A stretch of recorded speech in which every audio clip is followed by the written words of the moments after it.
guys, how we doing? This is really late and I really do apologise, but all I can say is life has been lifing and it has hit me hard lately. But fingers crossed, we're getting some normality around here and we're getting there. We really are. But as I said, this is for, or as the title should say on the video, this is for butterwood stitches. I'm a week or so late. And the stitch we were doing this month for April was the griddle stitch. Now this is highly unimaginative, but whenever I see the griddle stitch, I think of two things. Either a very soft baby blanket because it's got a lot of texture, or a dishcloth. And I've done this with a crab stitch around the edge, which I can hear Sam from Bow Hook or Bow Needles going, nope, nope, nope, don't want to do that, don't like that, but I like it. I've yet to weave in my end. I've done this with 4 weight cotton with a 4.5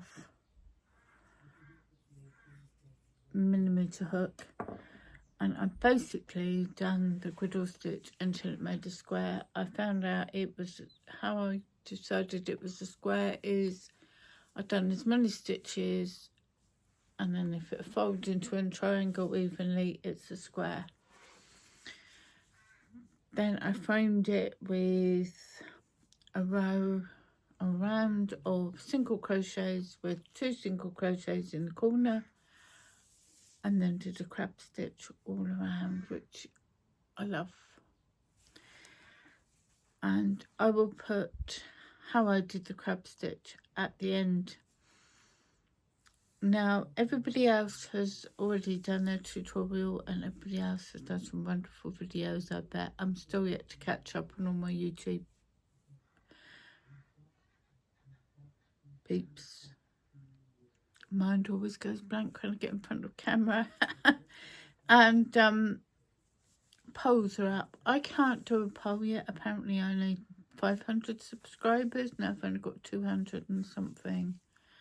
But I will link everybody that I can down below. And if you go over and watch their videos, if you haven't already voted, vote. If you have, good job. Don't forget to tell them you voted to go in for the draw. And see what everybody else come up with. Thanks so much for watching.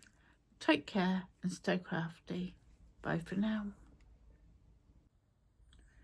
So here I'm going to try and explain how I do the crab stitch, which is basically a single crochet, but it's done backwards.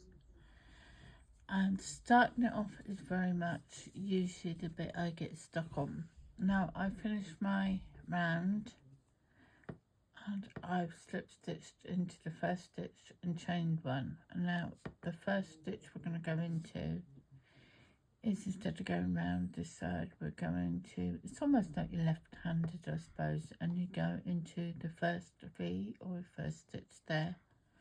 That helps me if I twist my hook upside down, put it into the V, hook my yarn, bring it up and you almost twist it back round and then yarn over and pull it back.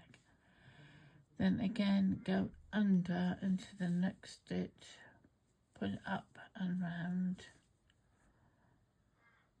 and pull through. Then again under, through.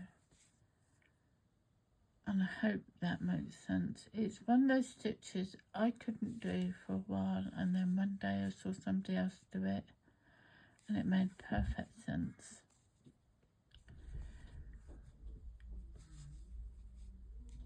Oops. And I don't, as you can see, it does come out with a beautiful edging. And that's how I finished off my dishcloth. I hope that was clear. Anybody has any more questions, just drop me a comment. I'll do my best to answer them.